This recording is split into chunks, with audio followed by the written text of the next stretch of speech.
If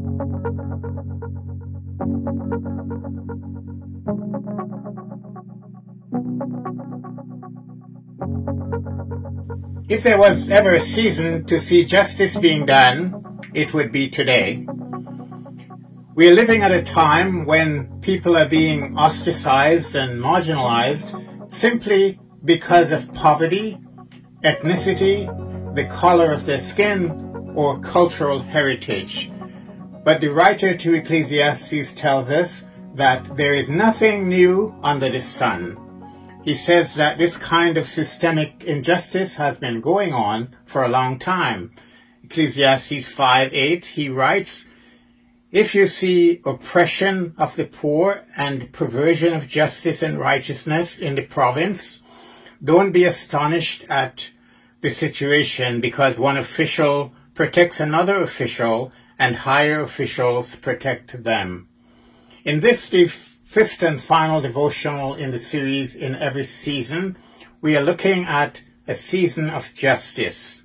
King Solomon, the author of Ecclesiastes, writes in Ecclesiastes 3, verse 1, "There's a time for everything and a season for every activity under the heaven." He writes that there's a time to be silent and a time to speak, a time to love and a time to hate, a time for war and a time for peace. Today we are seeing everywhere that it's not a time to be silent, but a time to speak. In these contrasting seasons, one must be as Jesus says we ought to be. In Matthew 10:16, Jesus says, "Look, I'm sending you out as sheep among wolves. Therefore, be as shrewd as serpents and innocent as doves." There's a time to be silent and a time to speak. You see, the tongue has the power of life and death, as we are told by the Apostle James. Fear of reprisal or personal recrimination may at times cause us to be silent instead of speaking the truth in love. But as followers of Jesus, we must see justice given to the weak, the fatherless, the oppressed, and the marginalized. When we take a cowardly, silent backseat to injustice, we are doing more harm than good in our silence. In Proverbs 31, verses 8 and 9, we are told how we should make our voices heard. It says, "Speak up for those who cannot speak for themselves, for the rights of all who are destitute.